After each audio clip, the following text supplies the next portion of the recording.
I'm Tia Borden with MiningIR, and beside me is Andrew O'Donnell, owner and founder of The Market Mindset. Andrew, thank you so much for joining me today. It's a real pleasure. This is pretty exciting. It's pretty active out early on a Sunday morning. Already. Andrew, can you give us an overview of the company and maybe how long you've been around for? Sure. We've been around for about 5 years, but under another name initially called Supercharged Stocks, and we toned that name down a bit, and we now call it The Market Mindset. And we work with some family offices, brokerage houses, and we really amplify the message of mining, coming from the ground and building this new, energy for the future. We do a lot of CEO interviews, so we're very fortunate that we work with Red Cloud.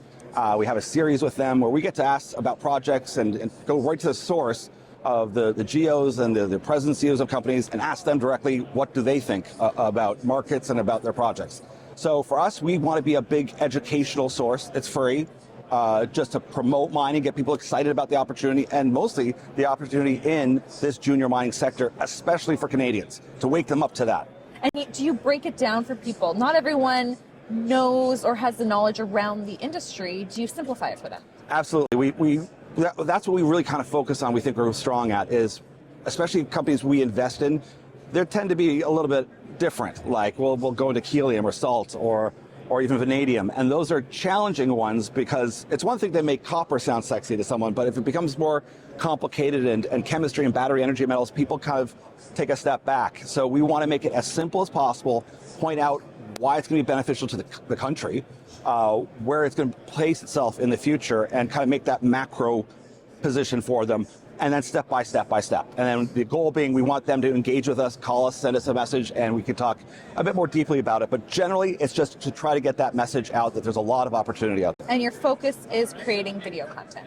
It's about 90% is video. We find we can reach a lot more people that way. Of course, we've got our newsletter for our subscribers. We tell them, these are the companies that we like, that we work with.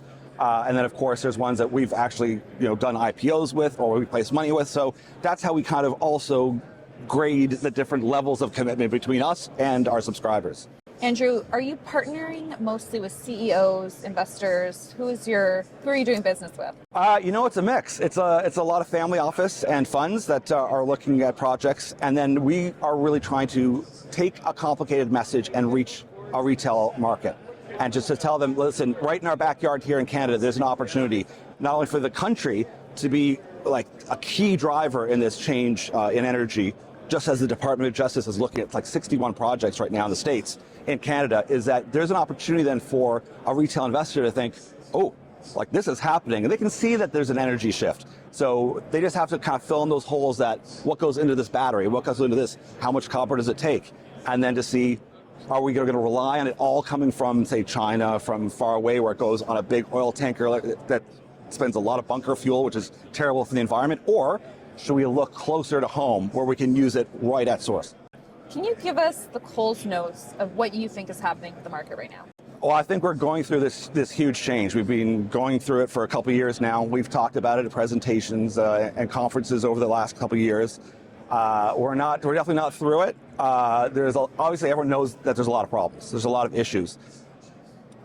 We're on that precipice where it could go one of two ways. It could get a lot worse, or we could be setting up for, and some people hate this term, but this fourth industrial revolution, which a lot of big groups would like to see.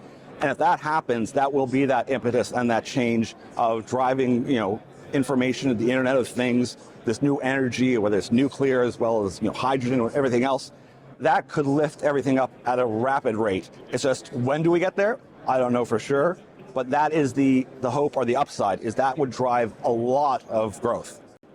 And outside of that, is there anything else that's more optimistic that people can look forward to? We think that this is going to be a challenging year, no doubt, but I know that there's going to be lots of companies that will stick out. There's lots of companies that maybe aren't reporting revenue, but that will start having revenue. That's what's so great about some juniors or some ones that are starting into production, is that you don't have to worry about whether Apple doesn't hit their earnings target. They might be producing very soon. So we know that there's certain sectors to look at and some companies that we work with that have a big upside. And we're very excited for them this year, which is tough because it's going to be a challenging market. Right. Andrew, our platform is investor-based. Is there anything else that you'd like to share with our investors? just reach out to us. Most of our content is free. We love to chat about things. We love to, hear ideas from other people. We get some great ideas from other people as well. And we just want a dialogue and to get the message out to as many people as possible. And even to those that hate mining or hate what we're doing, to challenge them to ask them why. And we can show them that this can be done properly, well-regulated and cleanly, and at the best surgically way that one can. Andrew O'Donnell of Market Mindset. Andrew, thank you so much for joining me today. Thanks so much, Tia.